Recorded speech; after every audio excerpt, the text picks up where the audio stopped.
Welcome to the milk bar. Welcome to the milk bar. Welcome to the milk bar. Welcome to the milk bar. Welcome to the milk bar. Welcome along to episode 572 of the Milk Bar. Jason Forrest here with you as ever, and coming up on the show, we'll be having a chat with George Wilson, aka Ziggy from Grange Hill. We'll natter with Richard Poynton, aka Stage Door Johnny. We'll hear from Donald Brown, athlete and sculptor. Kerry Roberts of the Willows Care Home in Codsall joins us for a chat.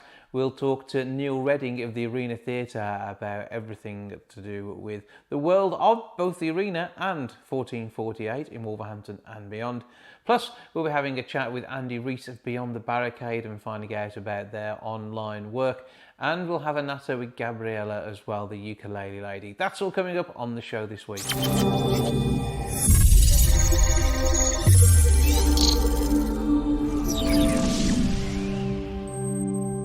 George Wilson, aka George Christopher, aka Ziggy from Grange Hill, is somebody who will be a memorable face to many people in a series that held a mirror up to society back when that didn't always seem like the easiest thing to do. He joins me now for a bit of a chat. Hello, sir. Hello, sir. Yeah, how are you? With yourself, okay? I'm good. I trust we find you well. I'm as well as can be expected, yeah. which is all we can ask for in this world. And we say that, but I mean, you've got a book out at the moment which details a part of the journey of your life, and from massive success at an early age through some troubling times. And tell us a bit about what you've put down on paper. Well, what I tried to do was start the book on a high, really, in around 1985, when I kind of got the part in Grange Hill, the audition process, getting the part, going to London, all the good times, all the good people. And then afterwards, there was a downward spiral of events and things that happened. And then I basically took ill, age 21. I'd never been really ill before. I didn't know what was happening to me. Before I knew it, I was in hospital. And that's what the book is about. It's the journey of fame, the highs and lows, then the really big downfall, the hospitals, the way I deal with everything to do with it all. And I basically, in the end, I kind of, I come to a sort of a, not solution, but a way of dealing with it all anyway. And live a life that can be led quite happily and content, It is about finding your own personal space and finding out where you need to be. It's also about, the likes of having massive national TV fame, not really being able to go anywhere without being recognised, and still the case. I mean, you still have the boyish good looks that you had when you were doing the series, and that sort of thing. It puts a lot of pressure on to people, but equally, when that eases back and you're looking for the next role that's right for you, and we've seen that across the board. I mean, Grange had so many young actors in it, they couldn't all go on to star in soaps and everything else that comes from that. It's not an easy world sometimes to take that step back and see what is going to come next. Yeah, for sure. It's not as easy as you might think. I mean, I did think I'd come out of it and there'd be a lot of work and I'd be doing movies, but it didn't happen, because one of the main reasons is, especially playing a big part like I did, and I think a lot of the guys as well found the same thing, and girls, is you kind of typecast. A lot of people in the business know you, and the viewers know you as that character, and they don't want to touch you because people are going to watch you go, oh, there's Ziggy off Grange Hill. Sometimes it's a bit early. Some can crack it. Some went through the music route and kind of done it that way. I never did, because I was probably the worst singer in the show. You didn't end up on the album, because I remember the album. I was that bad. I didn't sing on the album. I was in the video. He said, you can be in the video, but you're not singing. But no, I wasn't a great singer, so I couldn't go through that route like a few did, and found fame that way, and went into EastEnders and whatever, and London's Burning for John, little Johnny Alton. Michelle Gale, you know, she done good for a minute. Sean Maguire actually done good because he went into Hollywood. Yeah, massive in the US. He is big over there, yeah. You know, he's like Brad Pitt material, little Sean. So yeah, some did crack it, and I got my Brookside. Don't get me wrong, I got my Brookside for 3 months, 3 or 4 months. I've done Brookside playing Jimmy Corkill's son, little Jimmy, but that took a good 7 years until I'd done that. That was 1996, and I left in the end of '88. So you're talking 7 years before I really got in front of a camera. Done a few plays, radio plays as well, but nothing of that standard of Grange Hill, you know what I mean? But I mean, how do you see your career at the moment? I've just got into the writing. I mean, I've wrote that. I wrote the book. You know, was it last year? It was only last year I wrote it. In the summer I started, and I finished at the end of November, and I published it in the December and out for Christmas. It was a very quick process, a lot quicker than I thought. But I went through a mental health publisher. That was the route I went. I sent it to all the mental health publishers first. I thought they might want to bite at this. And one did. This Chipmunker publishers, they're called. They liked it and went with it. And I love writing. I always have, even since I was a very young age. I used to write stories just for fun, just for my own enjoyment. You know, since the age of about 8 or 9, I think I'd write, you know, funny stories or whatever. And I'm currently writing another one right now. I've started this last few weeks. I'm working on a follow-up to the other book. A bit different though, and that's what I want to do. I like writing, you know. And the book itself, give us the title of the work that you've put together, looking at your life. It's called From Grange Hill to Bipolar and Back. I had to throw the and back in to give it some sort of you know, like a light at the end of the tunnel. You know, I didn't want to just call it From Grange Hill to Bipolar. Then you're stuck. You think, God, is that it? You know, there is kind of hope. You know, that there is a way of dealing and coping at the end of it all. Hence, I put the road.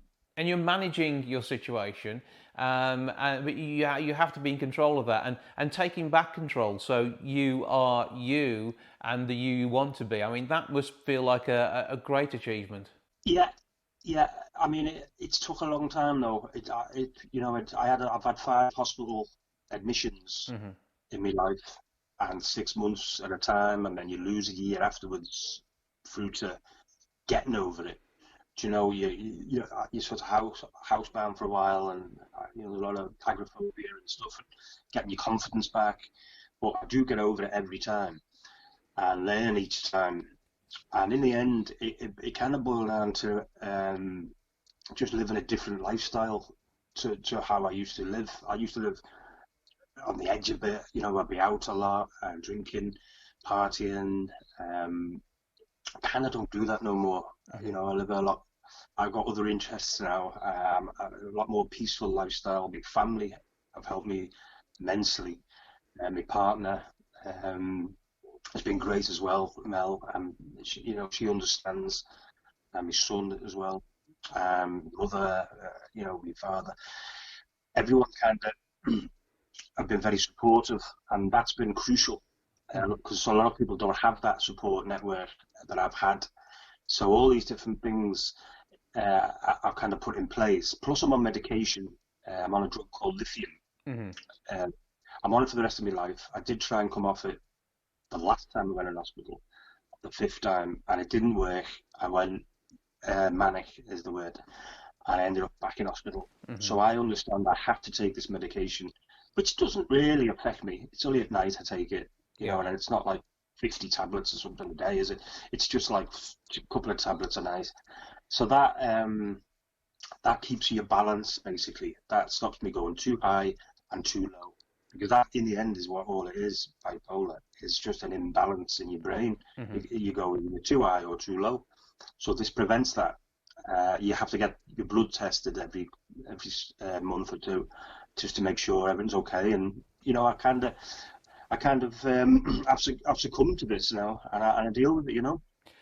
So it is about a way of life. You've got a regimented lifestyle which allows you to continue without the peaks and troughs, and it's keeping going at your level at a sensible place for you, which works for you and allows you to be as functional as you want to be as well, and allow you to share your creativity, whether it is the fun stuff that you're writing or being able to tell your story in the hope that it will also help others to get an understanding of who they are. Well, that was what I kind of hoped, and I think it has worked due to the feedback I've got from people who do have mental illnesses.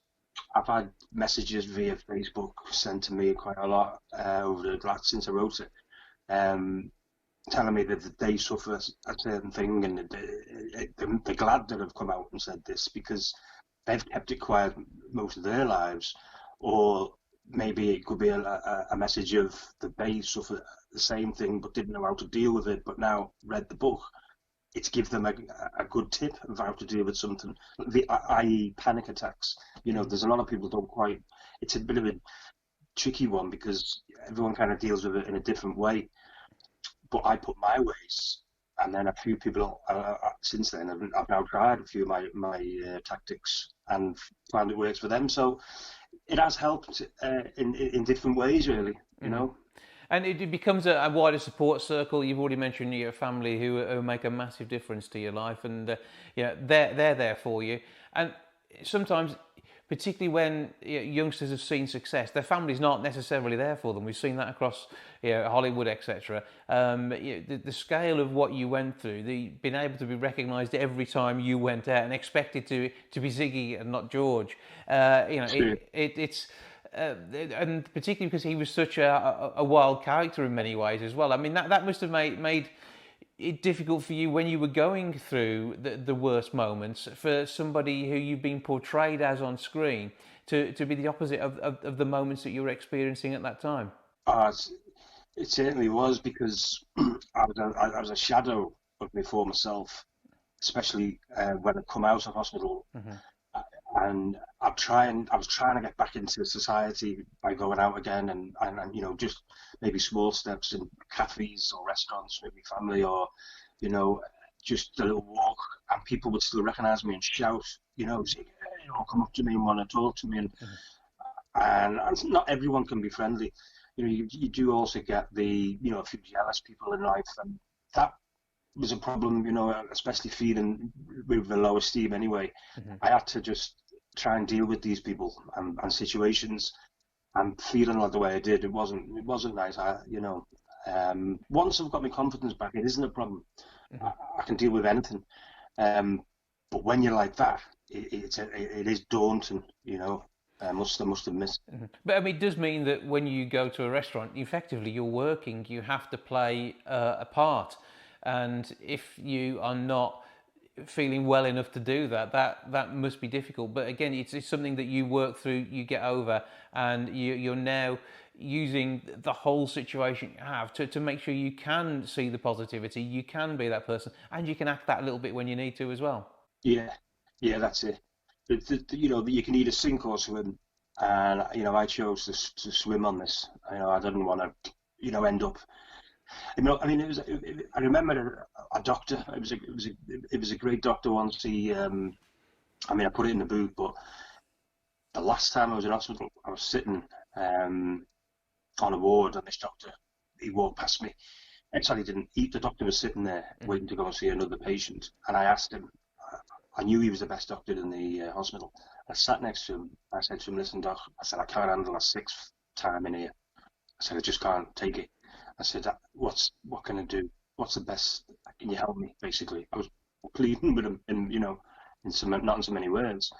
So give me an answer. And he looked at me and he said, "Okay." He said, "See that guy over there?" He said, "He will come out of there and he will drink probably a bottle of Jack Daniels every day, and I'd have a few bottles of beer after as well. He'll do that for about 6 months, maybe to a year, and he'll be back in here." And then he said, see that lady over there? She'll go away. She will smoke marijuana every day for the next 2 years. She'll be back in here then. And he pointed to someone else, I don't know, cocaine maybe, back in here within a year.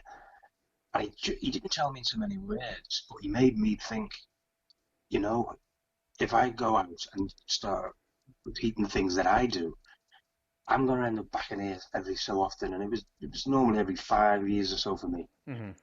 Since he told me that, I stopped doing everything. I don't even drink no more. Mm-hmm. I'll have the occasional, and a very special occasion, you know, shandy, a couple of shandies. Yeah. That's about it. But I've never been drunk since 2010, 10 years ago now. And the last time I was actually in hospital. No, I've got that wrong. The last time I was drunk would have been about 7 years ago. Mm-hmm. And the last time I was in hospital was 7 years ago. So since he told me that made me think, you know, that I will end up keep going back in hospital if I keep living the life I'm living. Mm-hmm. So I basically knocked everything on the head, you know. Well, you've obviously shown massive strength to get to this point, massive strength to get through it, even at your lowest moments. That part of you was there, keeping you going as best you could, knowing you needed help, taking that help, going to hospital, and getting what you needed to be the other side of it. It is a trough. You've now on the up. Hopefully, with everything that's going on around you, you certainly seem to have entirely the right attitude to what you need to do. Learned how to become who you need to be to get through this. So, I mean, fair play, congratulations, well done on everything. I know from the way we're talking now, this is you, and this is going to continue by the sounds of it. Yeah, hopefully. You know, sometimes people can be masked by the medication. You know, they think it's not them, or the personality's clouded, and maybe it is a bit. Maybe I'm not quite as wild as I used to be, but as my girl says all the time, I'm a better person for it. Mm-hmm. You know, maybe I wasn't before I was on the medication and the way I was. You know, maybe I wasn't such a great guy anyway. You know, so. Some things can be a symptom of the problem, even though they seem like a positive thing at the time. And it's knowing which to take away, which to keep, and how to be the person you need to be. Not so much an average person, but the average level to make sure that there isn't a massive high, which can cause a huge low. Yeah, I mean that's the scariest thing is the massive high. You know, if you go back over the history of having illness, that is the frightening thing, the most frightening thing. You know, you can't describe how frightening it is, and what you're thinking and what you're feeling, what you go through. It's just pure terror. You know, and I wouldn't wish it on my worst enemy. Mm-hmm. I really wouldn't. It's what it is. It's what it is, and what we have to go through if you've got the illness. Mm-hmm. And if the things I've stopped doing stop me going like that, it's worth every moment. Yeah, you know? Absolutely. Well, I wish you success, both with the writing, the book, helping others, and everything that you've got going on. Success doesn't mean a high. Success is, let's say it is the new normal, and the way that we can see you enjoying your life and making the absolute most of it, being there for others and sharing the talent that we know you have, that we saw in those early days back on Grange Hill. It's great to talk to you. Thank you for joining us. Thank you for sharing some of your story. Where can people go to get hold of the book? It's on Amazon. It's on Amazon there for sale, but it's also on the. I mean, what I've been doing is if people want it personally signed, mm-hmm. I can do that. All they have to do is PM me on Facebook. I buy the books and then just sell them on, you know, a little bit more. That's no problem to me. So if you want to PM me on George Wilson on Facebook, I've got my house is like Waterstones at the moment. There's books everywhere. The missus is going berserk, you know. Throwing books at me, you know, because they're getting in the way. But they're here anyway. I can send them out to whoever, even if it's to Father's Day or a Mother's Day or to a girl who wants it, and who was a fan. doesn't matter. I'll send it to whatever address, via PayPal. You can sort all of that out. George Wilson, we're looking for, and there's lots of interesting characters in that. There is a picture of you on there with, I think it's Holly Willoughby you're posing with in that photo, isn't it? Oh yeah, Holly. That was January this year, just before all the chaos. Yeah. I done this morning. Yeah. With Philip and Holly. Philip's been cropped out, I'm afraid. So it's just me and Holly. But look out for that. That's how we find you on Facebook. So it is. It's a journey, as you said. It's from Grange Hill, bipolar, and back again. It's a point on the journey, and it is now. Hopefully, it's going to stay the world that you deserve and a good, stable place to be. George, great to speak to you. Thank you for joining us, and we look forward to you being able to share your story and help others. Yeah, no problem. Yeah, thanks for your time as well. Really enjoyed it.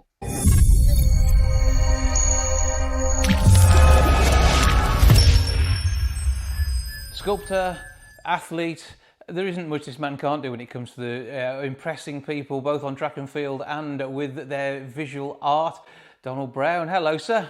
Hey, Jason, how you doing? Good to see you. Good to see you too. And during the time of lockdown, I suppose this has kind of messed about with your training a bit for the seniors, which I think you had planned last time we were talking. Yes, it was the European Championship that we were getting ready for in Braga, Portugal. Is it Braga, Portugal?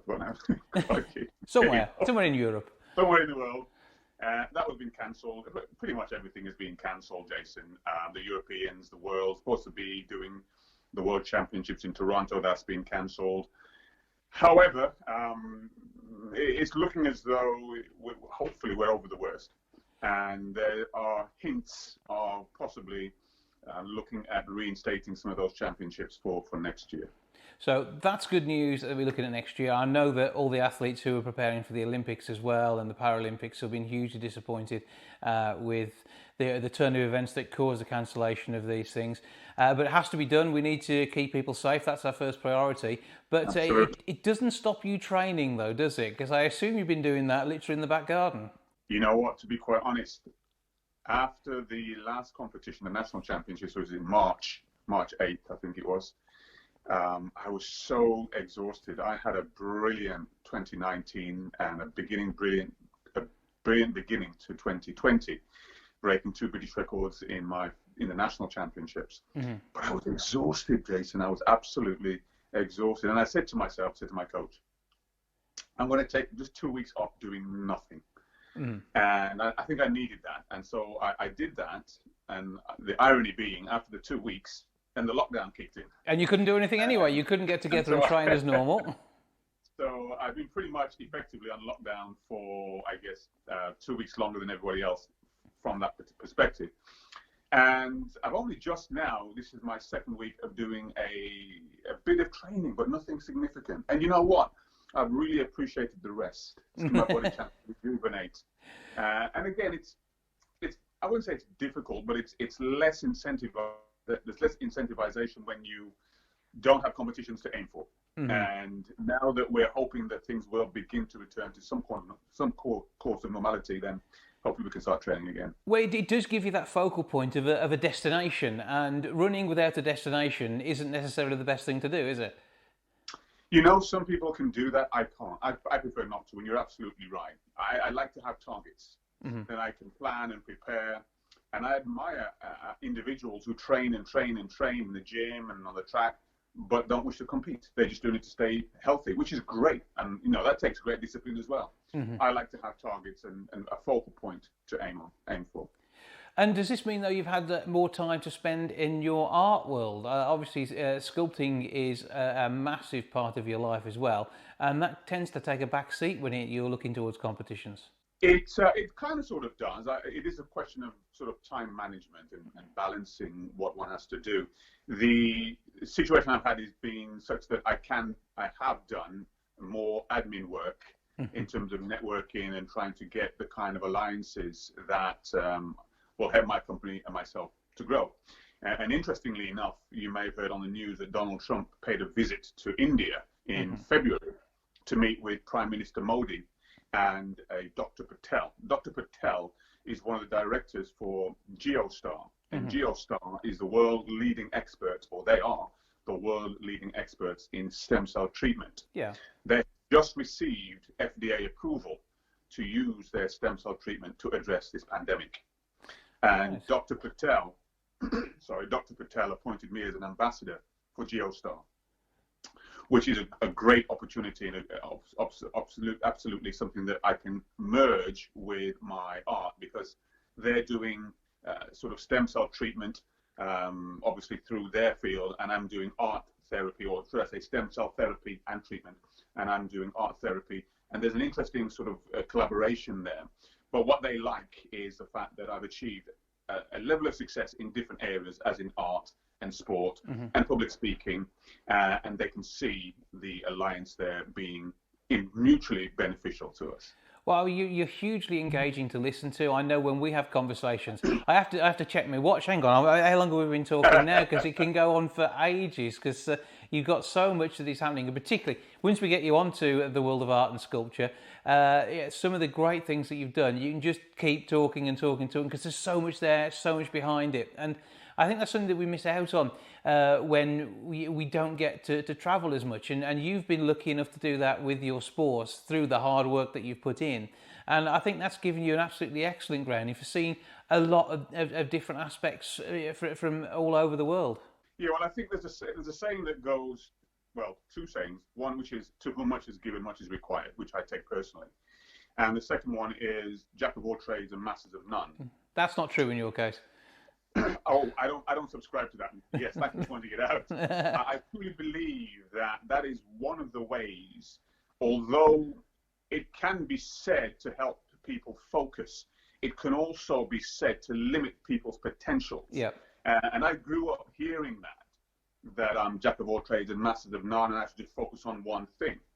And had I done that, I probably wouldn't have spread my wings, so to speak, in terms of other areas, public speaking, art and sport, and being an entrepreneur. And the beauty of that is one can feed the other. As you grow and succeed in one area, it gives you the confidence to become more competent in a variety of areas. And I mean, you're a living testimony of that. You do a variety of things, and when you turn your hands to different things and you do so competently, it gives you the confidence to take on other aspects of life that you may not even expect. And so for me, it's about having a rounded approach, a rounded life, and engaging those different areas that I'm passionate about. And rather than just saying, I'm just going to be a sculptor and forget the sport and the speaking and the entrepreneurship, I think that could limit, or would limit, my true potential. So yes, for me, it's about embracing life and all the opportunities that it has to offer, but being very focused on each aspect so that you don't treat them lightly and that you can succeed. And as I said, you can effectively network between those different skills. Yeah, well, I mean, for the last couple of years, we've been trying to get to a point where we can work on an event together, but you've been too busy. I have a manic existence as well, but we certainly need to get together and do something with that. Absolutely. But I mean, but through your main piece of sculpture, I mean, where are we at with that now? What's going on with the main project you've been working on? Well, the sporting transfer fee sculpture has been, because of certain situations that have taken place, I've had to take alternative routes to achieve what I wanted, which is to get that particular sculpture into as many schools as possible. I was very fortunate to have the sculpture presented to the Royal Air Force a while ago, and more recently a school in Dudley in the West Midlands. And what I'm realizing, in order to expedite my agenda, which is to get the sculpture into as many schools around the world, is to make it easier by having, rather than the sculpture, having a framed print of the sculpture, because the process would be a lot quicker in terms of producing, more affordable, and getting it done more quickly.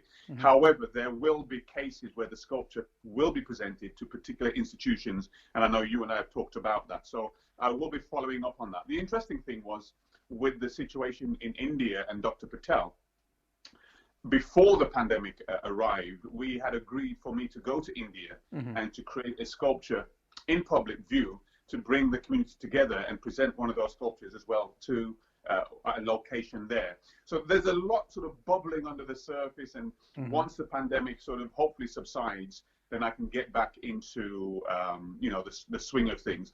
And not to be too negative, one of the reasons for the significant delay was because I did pay a substantial amount of revenue to a particular company that went bust. Mm-hmm. And unfortunately, the court case has been going on for now, 2.5, nearly 3 years. Yeah. And I think pretty much I've got to write that off. So I'm recovering from that, but I'm not at all in any way sort of dissuaded. And I will get back on track and things will pick up and move forward. Well, we're very much looking forward to seeing that happen. You've already very kindly, on my behalf, presented a print to one of my former schools, and I know that was exceptionally well received. They very much appreciated not only the thought from both of us, but also the ethos behind the whole sculpture and the project which runs around through it. And I know you're not a man to let setbacks get you down. You will get on. It will move to where we need it to really get this message out there and make a huge difference and inspire young lives. Well, thank you. The response has been very positive. One of the elements I brought into play is the anti-bullying and violence situation that we have, not just in England, but around the world. And so I'm now using the sculpture as a voice or a vehicle, if you will, to address that particular issue and a plethora of other issues. And for those who may not know of the sculpture, it is titled A Sporting Chance for Peace. And you can view that on my website, which is www.theglobalgallery.com. Now, that particular sculpture, what I do as an athlete, I've incorporated a range of different sports. And through sports, we can learn so much. In order to be good at sports, you have to be disciplined, you have to have respect, patience, humility, a whole range of principles that we can also adapt and use in other areas of life. And why that's important is because very often a lot of these young people who are encountering conflict on the streets are probably great at sports, some sport or other. And they've developed those skills of discipline and patience and so forth. But unfortunately, sometimes when they encounter conflict on the streets, they don't transfer those skills and principles to address and squash those scenarios. So I'm using art to promote that way of thinking and to let young people know they are already able to achieve the kind of communication and discipline and to de-escalate situations, because they have to have that ability in sports to be controlled. And the response has been fantastic. And so, yes, that will be another element that has been incorporated into that particular sculpture. And I would encourage and invite your viewers to certainly take a look at that and to see and hear the meaning or more of the meaning behind that particular sculpture. Well, Donald, it's a fantastic piece of work, and having seen the stages of production and heard the story behind it with different pieces of clay coming from sportsmen and women from around the world, from all disciplines, it's a fantastic story. You need to read about this on the website if you haven't already. Don't give us that web address again. www.theglobalgallery.com. 3 words. theglobalgallery.com. There's another website called Global Gallery. That's not me. Okay. So, theglobalgallery.com. That's the one we're looking out for. And we're also looking out for your name as you continue to do your bit, shining a great light on the seniors for the UK. And we will look forward to, once you are back on the track, fingers crossed, more success for you as we head through into 2021. Let me also just quickly mention that a young lady by the name of Sudhana Singh has been following my career recently and published this book that came out a couple of months ago on Amazon and immediately became a bestseller. And fortunately, she was inspired, or I guess impressed with my achievements. And there's a chapter 2 in here on some geezer called Donald Brown. So have a read. It's called Boss Branding: 7 Ways to Craft a Legendary Brand Story. And I was honored to obviously have that done. And so it's just it's one of those blessings that you don't expect to happen. But if you have, success and you achieve certain things, people spot it, they see it, and fortunately want to share it with others through their own vehicles as well. So it's been a wonderful last couple of years, and I'm looking forward to more success. Well, fingers crossed, you deserve it. You put the work in and you're an all-round nice bloke. Donald, always good to speak to you. I'll catch up with you soon, and hopefully we can get together and work on a few events in the near future. Absolutely, and hopefully you can join on the track and do some training as well. I think I need to. It may not work out well, but I will try, okay? Absolutely. Okay, Jason, it's been lovely. Thank you very much for your time.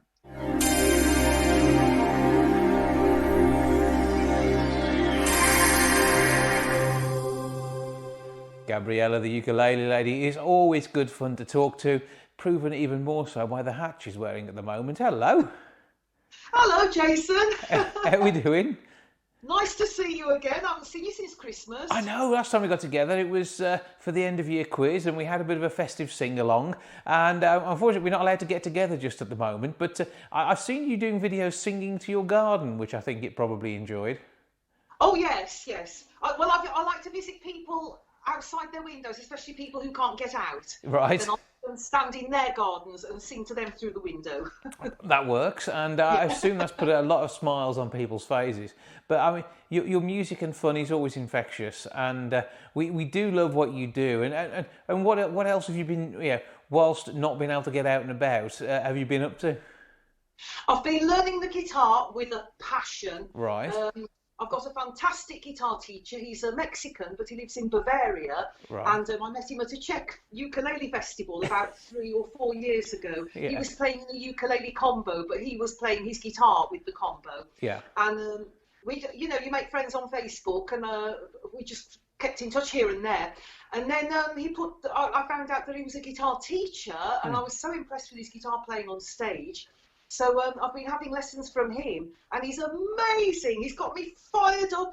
I'm so passionate. I'm as passionate now about the guitar as I have been for 20 years, although no less passionate about the ukulele. That's good, as long as the excitement is still there, because every time you pick up one of those instruments, it's a glorious sound that you make.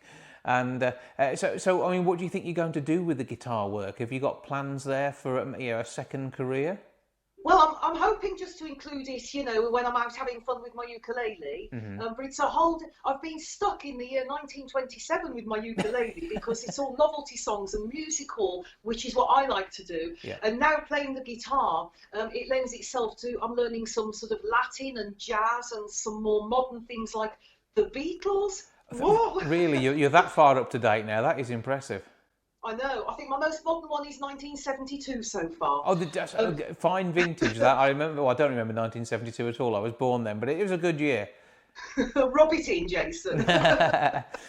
So, have you then chosen a new set of classics you're going to enjoy? I mean, you've mentioned going as far as the 70s, but when it comes to something like the Beatles, have you got a full back catalogue now of their work? I've got a songbook of Beatles songs, but I haven't started on it yet. I'm a bit daunted by it. But no, I'm kind of going in gently with nice, I don't know who the artists are because this music escaped me all my life. I'm only just getting into it now. Joan Baez, Eva Cassidy, Yeah. These lovely sort of lyrical ballads.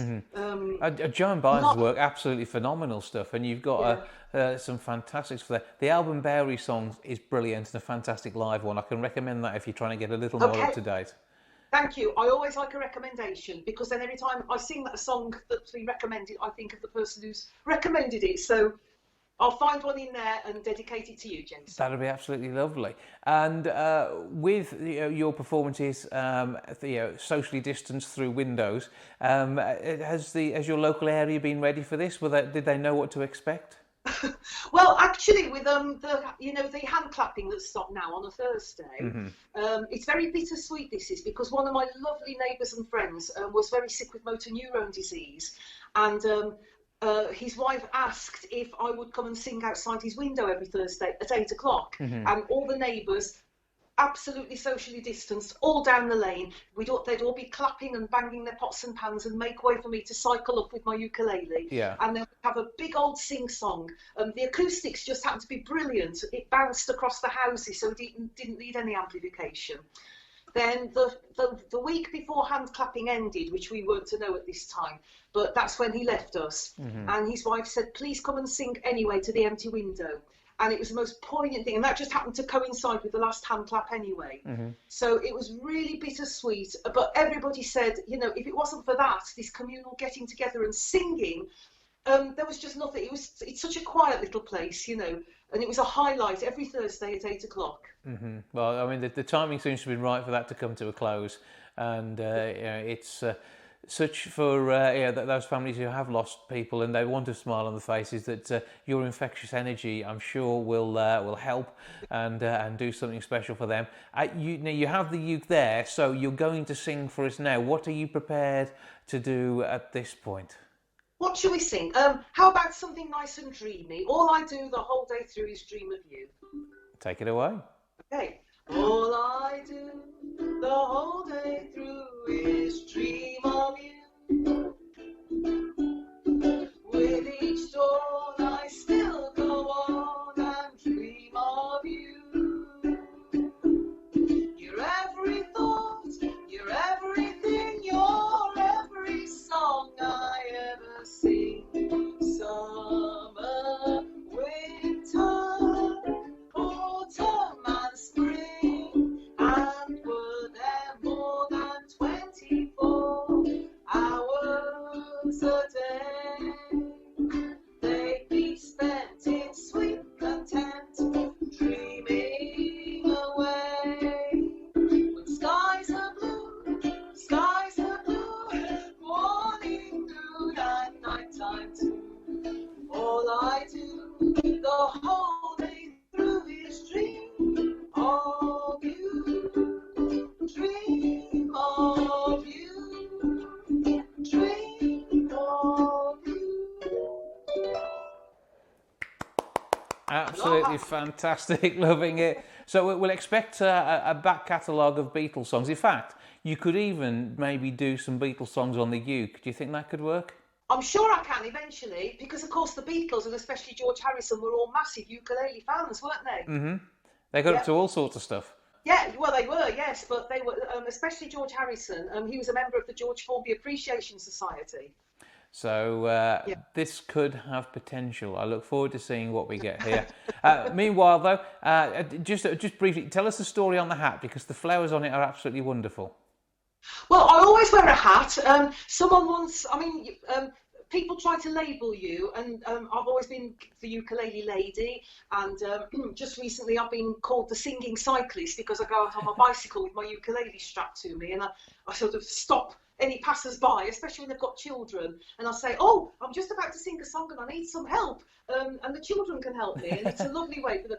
And so we do some children's songs in the lanes and everything. But someone once called me, she's happiness in a hat. So I feel I must never leave. If I ever leave my hat off, then I won't be happy. So I always wear it.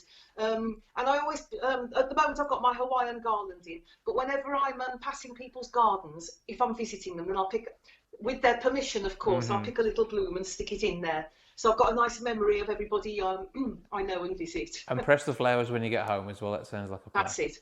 Well, yeah. Gabriella, always good to have a chat with you, ukulele in hand, or maybe even guitar in the future. But thank you for joining us. Thank you for the song, and I look forward to seeing you in real life soon. What a joy, Jason. You've made my day. Lovely. See you soon. Take care.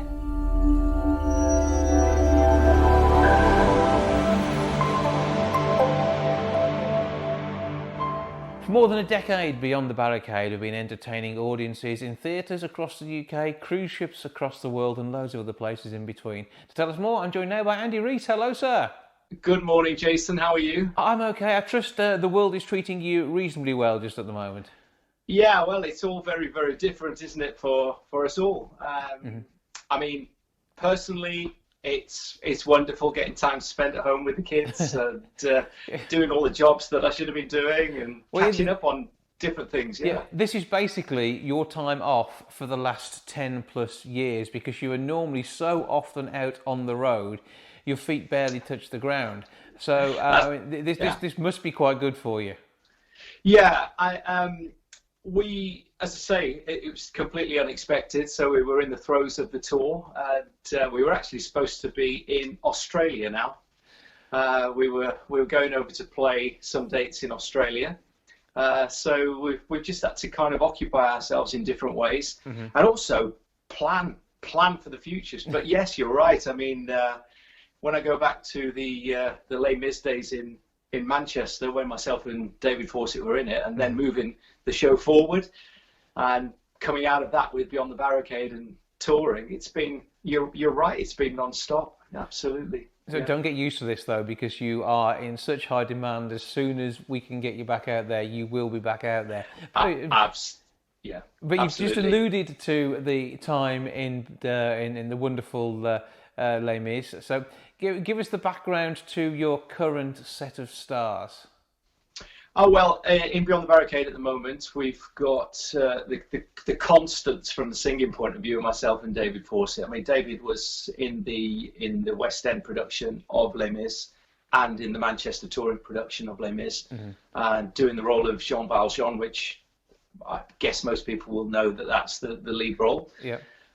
My situation in Les Mis was a little bit different. That I ended up being cast in the Manchester show, and then from then I ended up kind of transferring. I went on tour with it to Dublin and up to Edinburgh. And while I was in Edinburgh, they asked me whether or not I would want to take on the role of the resident director as well. So I ended up kind of crossing roles, if you like. So I ended up directing it and being in it at the same time in Edinburgh. Mm-hmm. Left it for a couple of years doing Chess, Evita, and different musicals.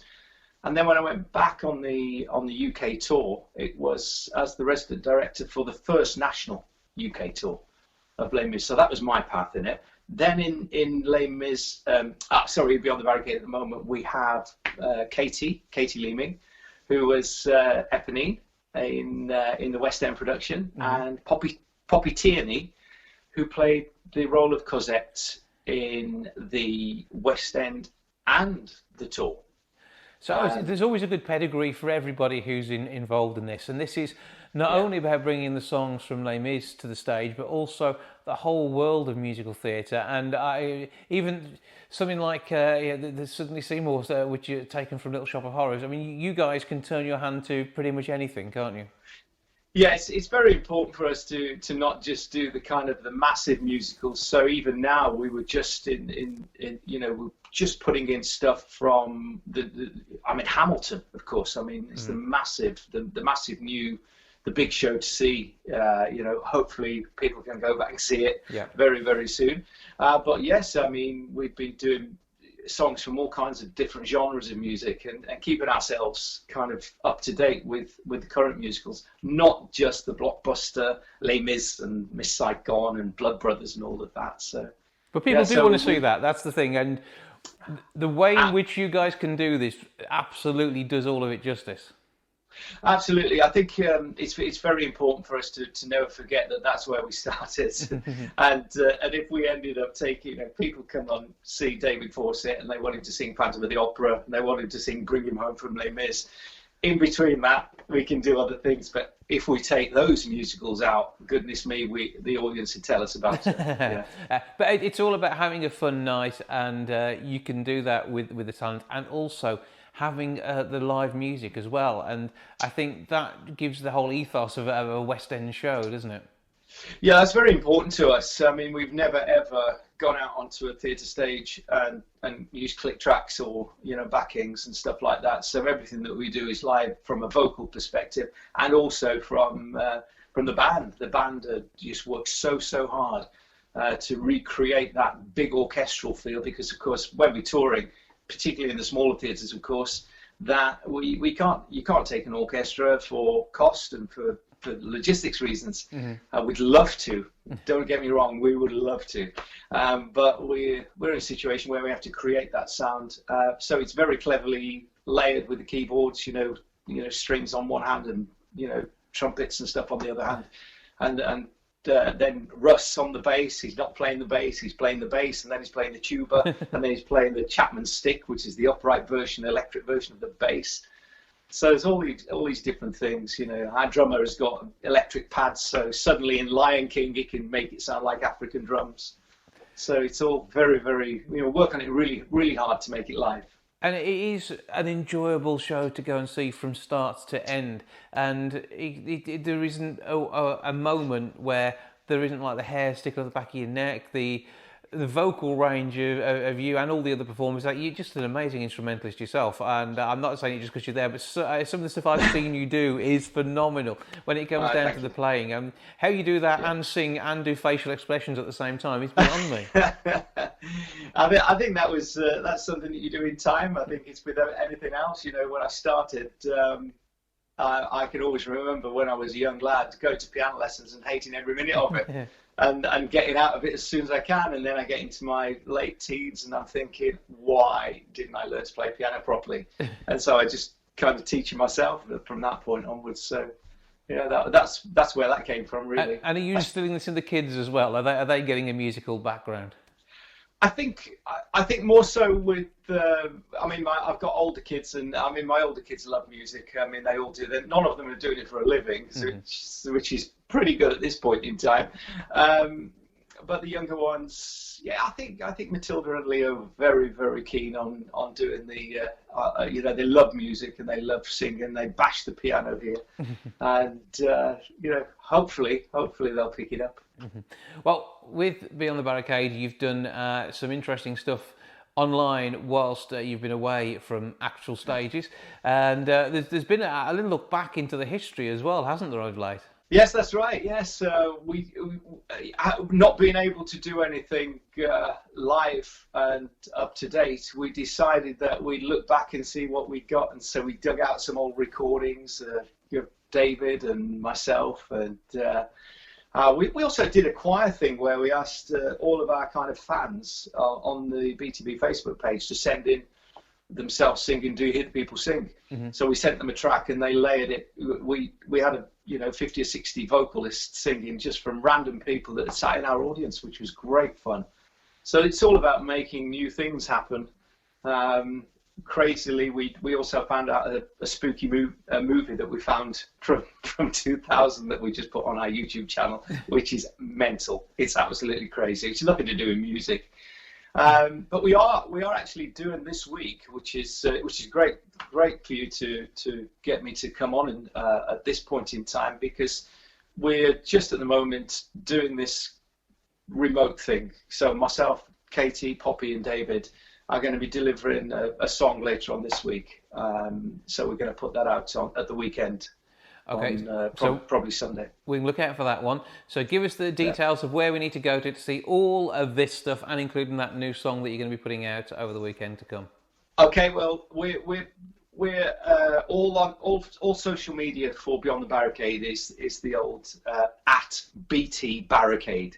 So that's on Facebook, Instagram, and Twitter. So the actual all of this stuff that we're putting out at the weekend will be available on Facebook. So that's if you just type in Beyond the Barricade Musical Theatre Tour, it'll come up, or at BT Barricade. And on the YouTube channel, which, to be honest, we've neglected the YouTube over the last goodness knows how many years, so we just discovered it again. So we're kind of uploading more stuff on that every week. So and again, that's Beyond the Barricade. I think you'll see the logo. So just go and search for the channel. We've got a channel now, Beyond the Barricade. That'll be available at the weekend, Saturday or Sunday, probably Sunday. We very much look forward to having you back in theatres. Meantime, there are things that we can see from you online. Hugely talented set of performers, absolutely brilliant work, and the way in which that it comes together, a show, is phenomenal. And we don't know what dates are going to be, but you will be at a theatre near us very soon, won't you? Yeah, absolutely. I mean, we're just waiting to find out what's going to happen. I just hope that people realise the situation it's particularly the small theatres, those 300, 400, 500 seater theatres that we will carry on supporting. It's going to be so difficult for them to open with social distancing, so we don't know exactly when we will be able to play those theatres again, but just bear with them and support them in any way you can. And obviously we call this little ecosystem where we support those theatres by playing them. They're supporting us, of course, because we can't do anything at the moment until those theatres open. Well, Andy Rees of Beyond the Barricade, thank you for joining us, and keep safe. Thanks, Jason. Pleasure. Thank you.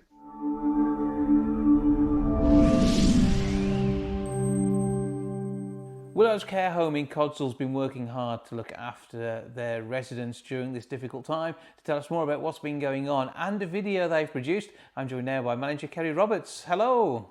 Hello. How are we doing? I'm fine, thank you. Good stuff. Now, obviously it's been difficult times for everybody, and the care sector has worked as hard, if not harder, than anyone else to ensure people are both kept safe and well cared for at this difficult time. And it can't have been simple for you down at the Willows. No. We've faced our challenges over this period. I mean, I feel now that we can finally see the light at the end of the tunnel. But yeah, it has been quite difficult for us. So how many people are you looking after down there? 28. And I mean, that's quite a lot of people to look after one time. It's not the largest of care homes there is out there, but there's still a lot that goes into making sure that they're not only looked after, but in these difficult times kept safe, particularly when they haven't been able to see their family as they normally would do. Yeah, I think for us that's been the most difficult part, is trying to find that fine balance of keeping everybody safe, but also supporting them with their well-being and, you know, their mental well-being, and relatives as well. It's really affecting the relatives. So for us, we've just been trying to keep everybody busy and positive, supporting people by doing FaceTime calls with their relatives. We've now started doing like window visits so that they can see them. We're always posting things on Facebook, little videos and pictures of what they're up to. So, as well as the videos of the residents that you're passing on to friends and family, also the care staff put together a little recording a while ago, didn't they? We did, yeah. The directors thought it'd be a fun idea that all the care homes in the group we'll add a little inside competition to see who could do the best video, get the most likes. And yeah, we did the video and it's gone viral. We've had, I think, over 31,000 hits now. So yeah, we've done really well with that. I didn't expect it to be so big, but yeah. We had a lot of input with it as well. We had a lot from our local community, who we've had a lot of support from anyway. My partner's in the forces, he helped out with the video. Local pharmacists, shopkeepers, yeah, everybody got involved. And so how do we find that? Are we Googling Willow's Care Home? Sorry? How do we find the video? Yeah, if you go to the Willow's Care Home, you'll find it on the page there. So look for you on Facebook and you can pick it up that way. Yeah, yeah. And I mean, there's lots of activities that you do to keep your residents amused and happy normally. And obviously there's been more pressure on that because you haven't been able to bring people from outside as you would normally do. Yeah. Like I say, we're just trying to stay positive and not let it impact the residents' lives too much. So, you know, although it's there in the background and we're doing everything we can, taking precautions to stop it from being in the home, for us, we're just focusing on keeping busy. So we're having like parties in the home. They're always doing different activities. We've got a new activities coordinator. He's fantastic. So he's always coming up with new ideas. They had a little spa day the other day, which they all enjoyed. We're just keeping busy. So lots going on, and that's an important part of making sure everybody is well looked after. And dare I ask, I mean, have you been able to make sure you've been able to keep the coronavirus away from your residents and your staff as well? I actually think that's been difficult, but through PPE and good business practice so far, touch wood, it's been okay? Yeah, for us, we haven't had any COVID symptoms, like you say, touch wood, in the home yet. No, we're clear, and we have been clear for the duration. And hope it stays that way. Yeah, and it's through the work that you're doing. And unfortunately, I mean, it can come from anywhere. We need people to ensure they are continuing to socially distance. I'm sure all your team are being as safe as they can when they have to go to the shops, because we all have to go and get things in, and their families are being as safe too, to make sure that we reduce that risk as far as possible. But I mean, it still continues to be important, and I know your message would be, please keep keeping the whole community safe so you can protect those residents you have there. Yeah, for us that is, you know, if I can get a message out to everybody, it would be, you know, think of the other people that we're trying to protect those vulnerable people by staying in, you know, not going out unless it's necessary. I understand it's difficult for everybody, but yeah, we're having to take extra measures because of where we work. So, you know, it has an impact on us, it has an impact on our families, but it's what we need to do to protect those most vulnerable. Well, keep doing what you're doing. Fingers crossed we don't see any problems. I know you'll be working every way you can to reduce the risk for everybody involved. But keep up the good work. Let's keep getting that video going viral. And you never know, there might be another challenge sometime soon we can look out for online from you guys. Yeah. Well, Well, Kerry Roberts, manager at the Willows Care Home in Codsall, thank you for joining us. Thank you.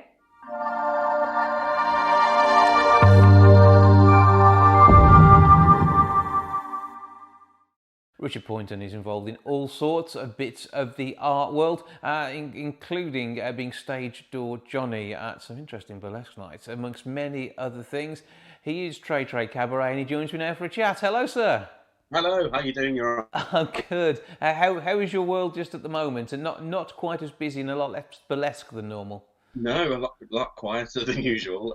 Yeah, very quiet and a bit disconcerting. I'm quite fortunate in the sense that I've got a full-time job, so I'm still working full-time. But I know there are a lot of full-time performer friends of mine who just had all of their work just evaporate and disappear. So it's quite a scary time for them. You would ordinarily be booking a lot of people from around the UK, so you're probably close to those who aren't doing as much as they would normally do at the minute.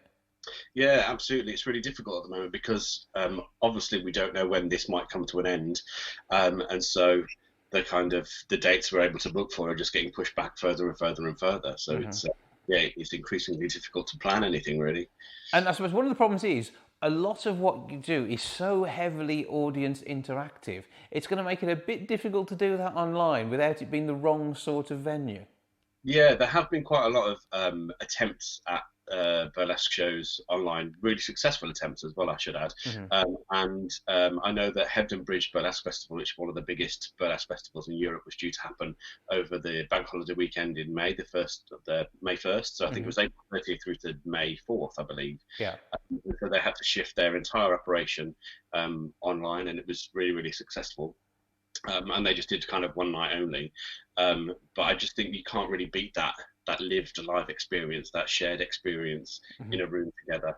And it seems like we're not going to be able to do that for quite some time, unfortunately. Yeah, whether it's feeling slightly awkward or just getting completely into the whole flow and the fun of the event.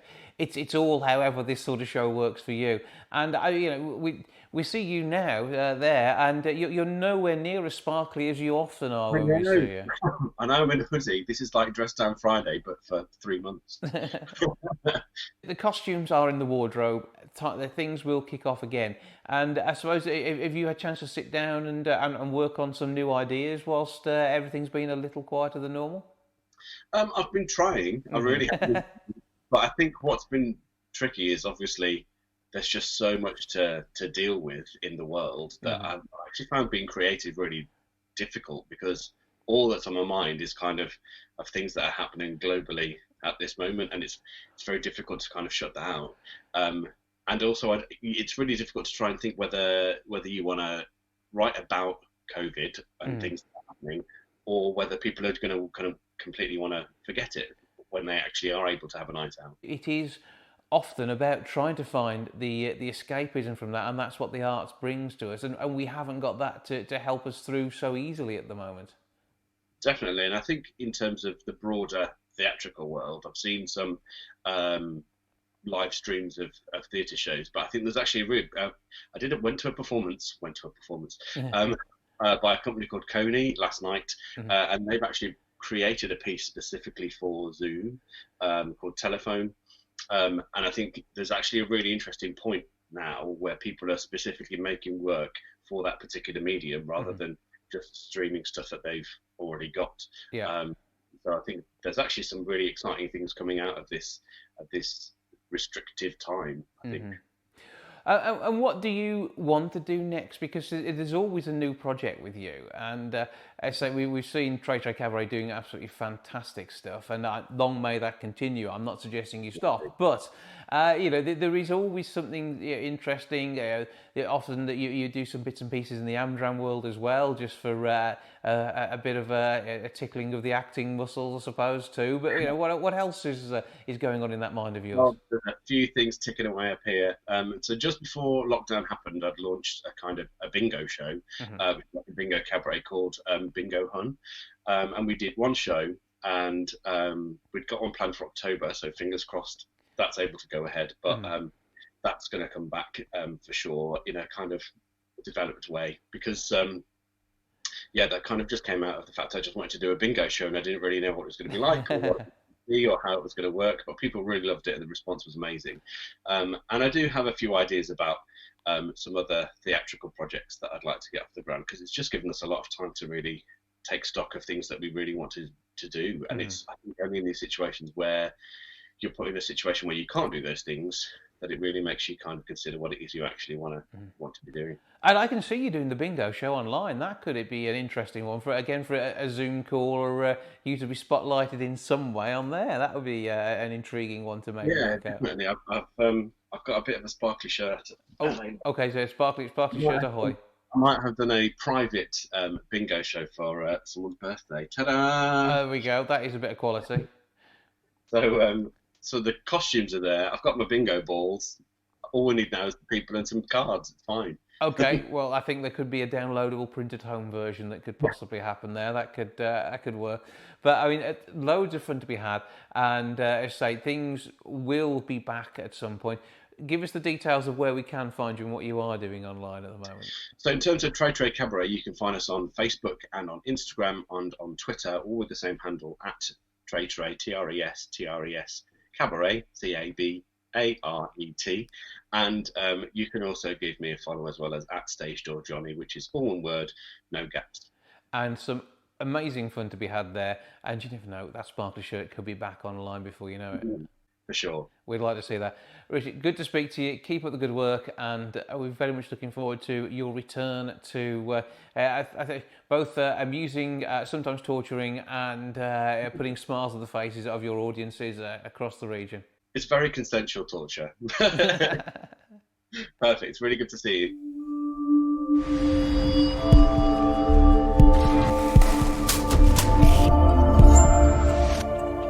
The Arena Theatre and the 1448 Festival in real life are two things we're missing during June. I've got Neil Redding on the line now to tell me more about what's going on and what isn't going on. Hello, sir.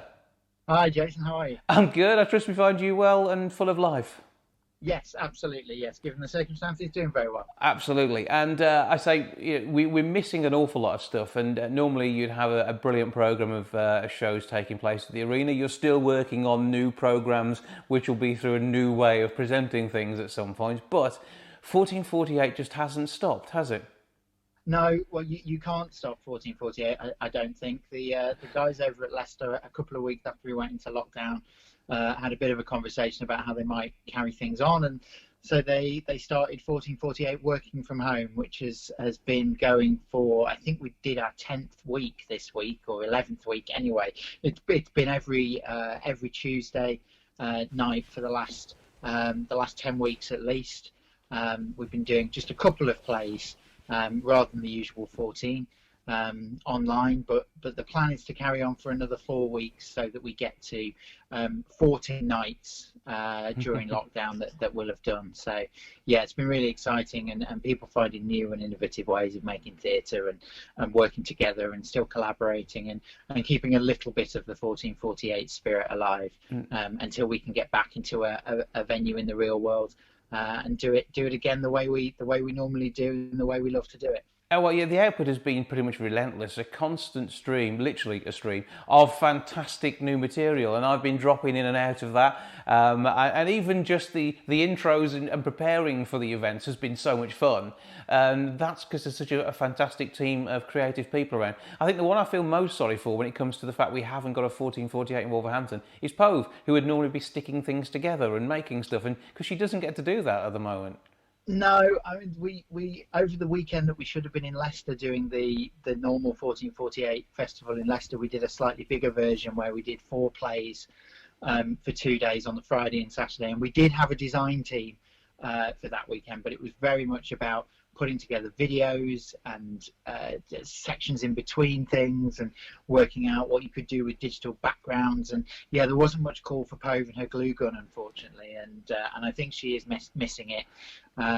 There's some talk about us maybe being able to get back into the arena for a couple of days to maintain some of the equipment and look after some of the things that need some attention. And as soon as we mentioned that, Pove was like, "Oh, if you're anywhere near my face paints, can you get hold of them for me?"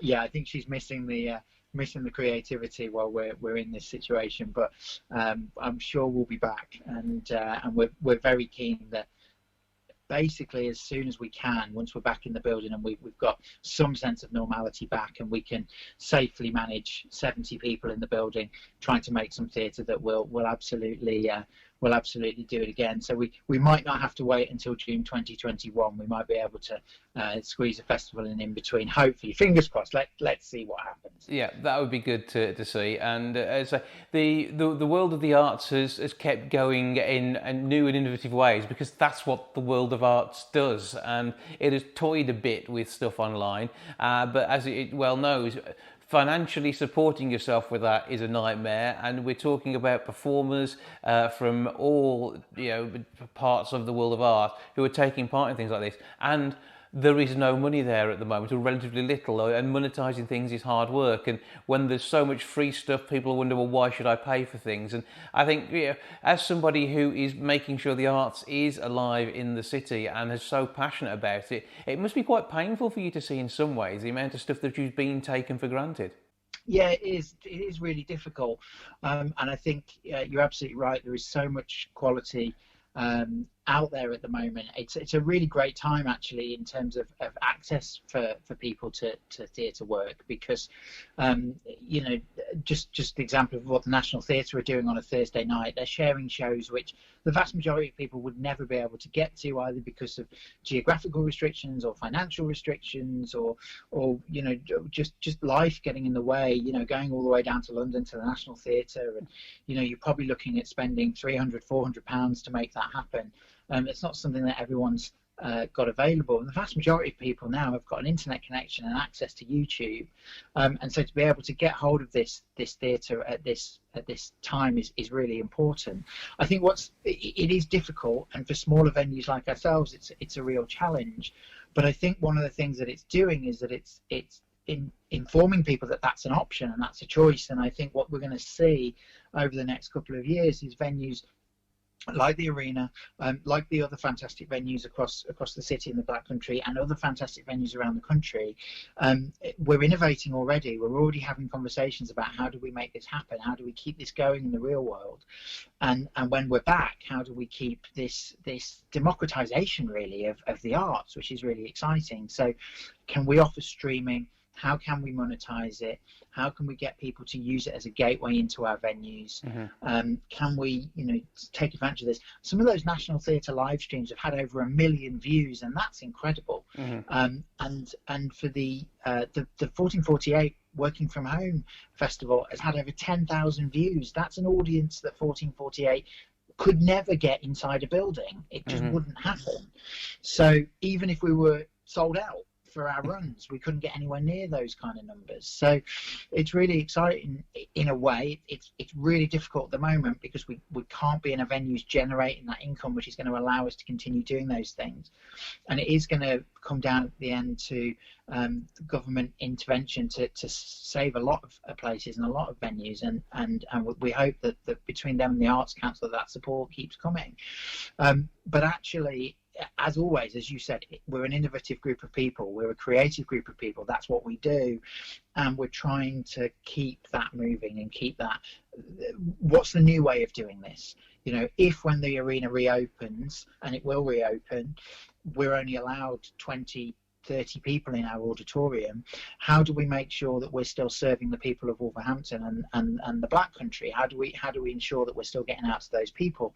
And streaming seems to be the obvious option, and we're already looking at it. We're having very serious conversations about how we can do that when we're back, because we know that when we reopen, we're not going to open the doors on a Monday morning and on Friday night have 150 people in the auditorium. That's not the way it's going to work. Mm-hmm. Probably for the next year, maybe 2 years. So how do we keep doing what we've always strived to do, which is make the theatre accessible to people?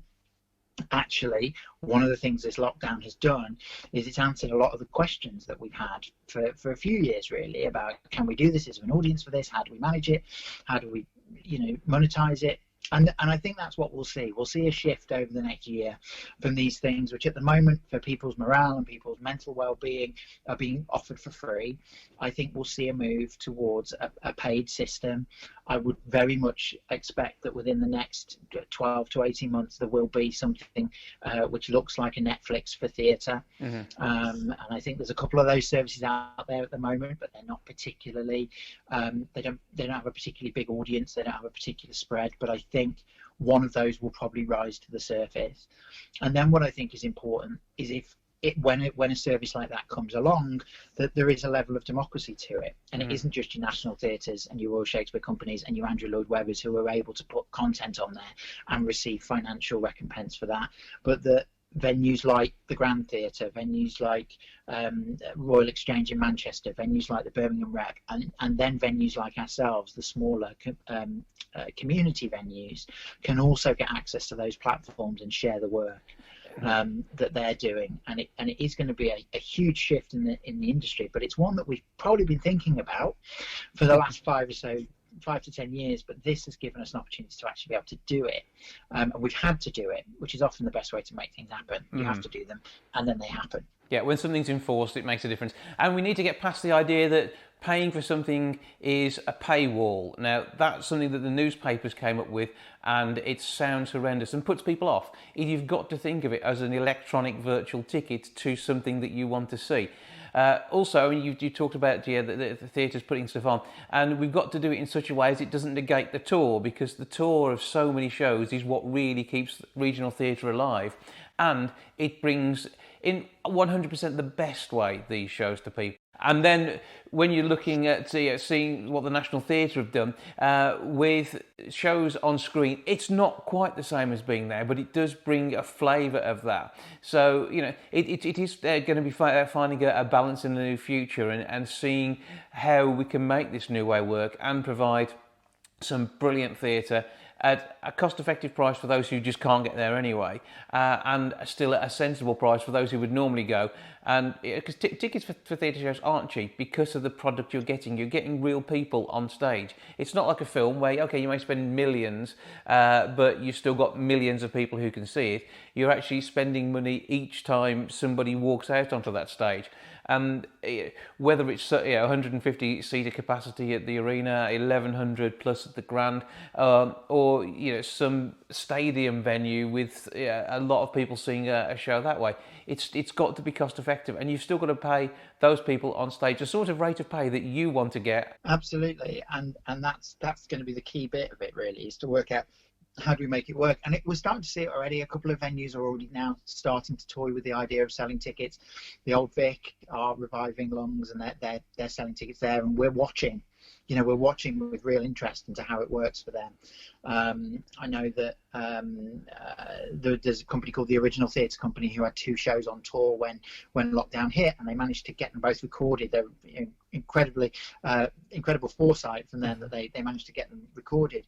They put them out, and they've done really impressive numbers in the number of people who've been willing to pay for the product. And I think we see that anyway. We already know that people will pay to go to the cinema to watch the NT Live broadcasts, which are significantly cheaper than buying a ticket at the venue itself, at the National Theatre, and you don't have to travel, which is a bonus. And the evidence seems to suggest that what NT Live has done is it's encouraged people who'd never been to the theatre before to try the theatre after they tried the NT Live. They get more of a flavour of what it is. People who've never been to a theatre before and maybe find them intimidating or scary or whatever have seen NT Live and go, actually, maybe it is for me, and have gone along. I think with it being in people's living rooms, you've gone a stage further. And hopefully even more people will try it, and hopefully venues like the Arena, where our ticket prices are really modest, where we do work really hard to make our theatre accessible for people, where we do have conversations with groups who would otherwise find access to the theatre difficult, hopefully will benefit from this, because they will have seen this fantastic world-class work. And then you sort of have to make the argument to them, well, actually, did you know that there's world-class work going on just down the road on Wolverina Street in the city centre, and it's not on the same scale. You're not going to see this, these huge sets and these incredible, world-famous actors, but you're going to see incredibly talented people asking really important questions, presenting really engaging drama, dance and music and things that you can be part of. And for the price of a cinema ticket, you can come to the arena and watch things live in front of you. And this whole recovery process that we're going to go through over the next few years is going to be a real partnership, I think, between the cinemas, the smaller theatre venues, the bigger theatre venues, the national venues. We're all going to have to work together and share, which we do anyway to a point, but I think it's going to require a real effort to protect this industry. And you know, we're a huge contributor. We're a net contributor to the economy. We always, well, we have been for decades. Yeah. And people need it as well. They need the morale boost. It's why we're seeing these fantastic viewing figures, and it's just about converting it to our scale, really, and hopefully. You know, we're always really proud of our program at the arena, and it's been a real shame, sort of, as the weeks have gone by, sort of ticking off the shows that have not come to us. Yeah. And I think we've managed to postpone rather than cancel about 95% of the program. So the fantastic work that we were bringing, we should still be able to bring at some point in the future. But also, there's new stuff. There's new innovative stuff. You know, I worked on a play a couple of weeks ago with a company that went online, and we did an audience of over 800 for that. You'd have to sell the arena out for over a week to do those kind of numbers. So it's just about that transition now, about how do we get people to part with not a huge amount of cash, but a small amount to buy a ticket, to sit at home and have that experience. And people are doing it anyway. They're paying £4.50 to stream the latest movie on you know, Sky Movies. So why wouldn't they pay the same to watch a piece of theatre? Yeah. The key for us at the arena is getting the technology right, so that we can put out a stream that is of the same quality and of the same standard.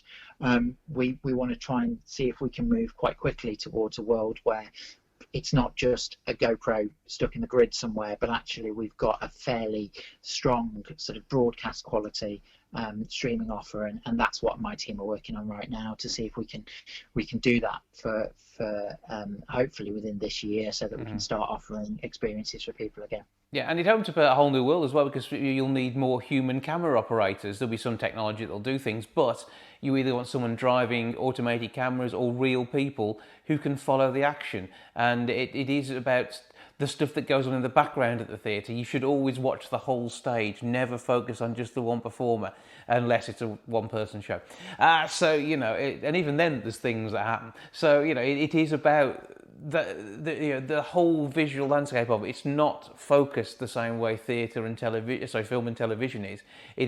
Theatre is a whole 3D immersive experience, and I think that's hopefully what people will start to realise is kind of going on in what they're seeing on their flat screens at home, and then can turn that into a 3D thing and interact with it a bit more. You never know, we might even see decent 3D stuff online at some point where you can make theatre happen that way. That'd be fantastic. Yeah, absolutely. And I think, you know, the other thing that we're sort of hopeful for, and I suppose relying on to a point, is that at some point people are going to want to gather again.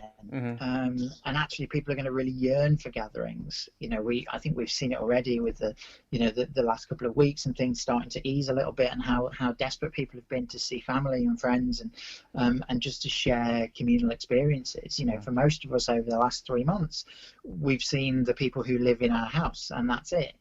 And actually we're social creatures. We crave a social interaction, and actually sharing an experience, whatever your response to it, is really important. And I think that desire to be with other people, and, you know, whether you converse with them or not, that idea of being in a room and sharing something with a group of people, it's a basic kind of human desire, I think. And so yeah, I think it's certainly not going to be that's the exclusive way that we go online, but actually, how do we expand our community by using that online platform and blending it with the people who are in the building? You know, blending between a live audience in the room, but also an audience at home who can contribute to the conversation. And I think as well, one of the things that theatre has to be aware of is we you know, generally we have an older audience across venues in the UK. Our audiences tend to skew older, and the likelihood is that older people are going to be the ones who are the last ones to re-enter sort of communal experiences. And so while that might sort of help our audiences by making, bringing in a younger audience for us, because they'll be looking for those experiences, we still need to serve our older audiences. And certainly getting a lot of feedback from communities at the moment that the sort of digital literacy of the older audience has massively improved over the last 3 months. That people who had never even used YouTube and never even been to the website are now sort of aficionados and are seeking out obscure Eastern European theatre experiences in that way, and that can only be a good thing for the industry.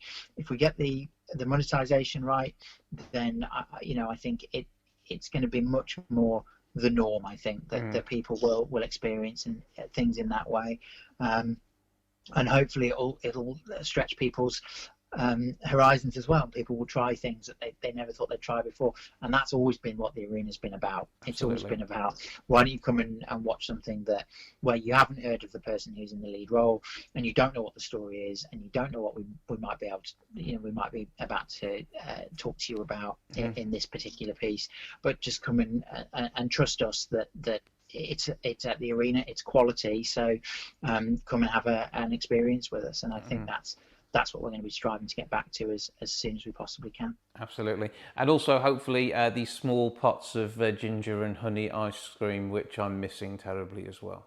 Yes, and of course, and one of the things we're currently working on, obviously, is recommence planning. When can we get back in? How's it going to work? And I never thought I would have so many conversations about different ways of being able to serve drinks and ice creams, one-way systems, and how do you make that work? I suppose it's really opened our eyes to how much we take for granted, the kind of the day-to-day mundane bits of our business. What we do on stage is often sort of miraculous and magical, and requires huge leaps of imagination and creativity to make certain things happen. How do you make a Victorian steam train go through a 150 seat auditorium? One of the problems we had, but actually I could do 1,000 of those in a lunch hour, but work out how do you get 150 people safely through your building, in a time of social distancing. That's really stretching creativity to its limits. And but if anywhere can, the arena can. We know that. We'll work it out. Give us a list of streams for now, and of course the all important website where soon you'll be able to buy tickets. Yeah, so arena.wl.ac.uk is our website, although there's not much running through there at the moment. Everything that we're doing, and there's so much going on at the moment. There is 1448 working from home. We did a project with Bloom Theatre, which you'll find up on our streams as well. There's more 1448 to come for at least the next 4 weeks.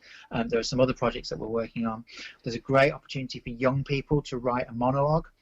And when we're back open, we're going to get some professional actors in to do a night of monologues based on writings that young people have done during lockdown. You can find all of this and more. There's an incredible project going on with Flexus Dance, who are doing probably more than they would do in the real world. Online. You can find it all through our Facebook page, and that's the best place to go. If you go to the Arena Theatre Facebook page, which I think is at facebook.com/arena_theatre, and I can almost hear Sam in the marketing department shouting at me because I've got that wrong, but you'll find us. We're on Facebook. That's where most things go. And you'll find those streams. Well, Neil, always good to talk to you. Fantastic work that you guys do, and we look forward to having you back sometime in the future. But in the meantime, we can't miss out too much because you're providing us so much content online. Thanks again. No problem. We'll look forward to seeing everyone back soon.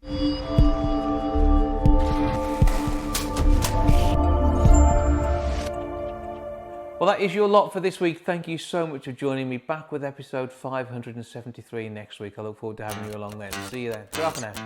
Goodbye from the milk bar. Goodbye from the milk bar.